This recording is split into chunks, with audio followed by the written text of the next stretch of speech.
Hello friends, welcome back. So अब तक हम दो कॉन्सोनेंट डायग्राफ कर चुके हैं, एक है एस एच श और एक है सी एच च। और आज हम करेंगे नेक्स्ट डायग्राफ जो कि है टी एच।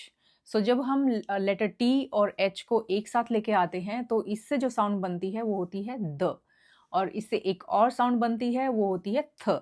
सो आज हम दोनों को करेंगे। जो द साउंड है उसको वॉइस डायग्राफ भी बोला जाता है। उसका रीज़न क्या है कि जब द बोला जाता है तो हम वोकल कोड्स को यूज़ करते हैं तो उसको वॉइस्ड बोला जाता है, और जब थ बोलते हैं तो उस टाइम वोकल कोड्स का यूज़ नहीं होता है, तो इसलिए उसको अनवॉइस्ड डायग्राफ बोला जाता है। सो ये वॉइस्ड और अनवॉइस्ड की डिटेल में जाने की इतनी ज़रूरत नहीं है। जो हमें समझना है वो ये है कि जब द साउंड होती है, टी और एच साथ आते हैं, जो द साउंड होती है उसके जो वर्ड्स होते हैं, पहला वर्ड तो द ही है, T H E the. Then you have that, this, those, then, there, them।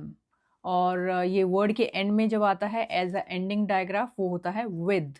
सो ये है डायग्राफ द, और सेम लेटर्स के साथ जो दूसरी साउंड आती है वो है थ। और थ के लिए एग्जाम्पल्स हम यूज कर सकते हैं, जैसे कि thin, thick, think, thank, thing.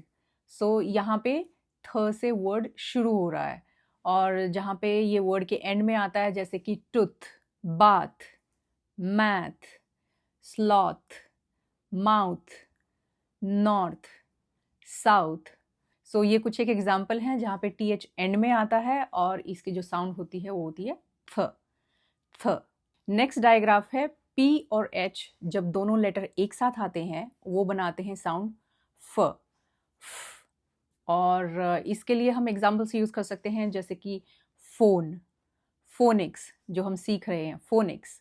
उसके बाद photo, then phobia, physics, physical. So जहाँ पे पी और एच शुरू में आ रहे हैं। और कुछ एक एग्जाम्पल जैसे कि वर्ड के एंड में भी आता है ये अल्फ़ा, ग्राफ, ट्रॉफी। सो ये है as a ending digraph. So P और एच जब एक साथ आते हैं तो उसको हम बोलते हैं फ और फ जो साउंड है। और उसके बाद हम आते हैं नेक्स्ट डायग्राफ जो कि है जब W और H एक साथ आते हैं तो उसकी जो साउंड होती है वो होती है व। और ये बहुत कॉमनली यूज्ड वर्ड्स हैं। जब भी हम इंग्लिश पढ़ते हैं, कोई भी क्वेश्चन पूछेंगे तो क्या होगा, what, when, where. Then you have while, white, well, wheat, which. So ये कुछ एक वर्ड्स हैं जो कि व साउंड से शुरू होते हैं और शुरू में W और H होता है। और जब ये वाला डायग्राफ हम सिखा रहे होते हैं तो एक चीज़ आपको बहुत अच्छे से बच्चों को समझा देनी है। इसका एक एक्सेप्शन है जो कि बहुत ज़्यादा यूज़ होता है, वो है WHO। इसको व साउंड की बजाय इसकी ह साउंड होती है, हु। सो इसमें व साउंड नहीं बोलेंगे, हम इसको हु बोलेंगे। सो ये एक एक्सेप्शन है, ये आपको क्लियरली बच्चे को बता देना है कि जहाँ पे भी WHO है उसको हु पढ़ेंगे, हु।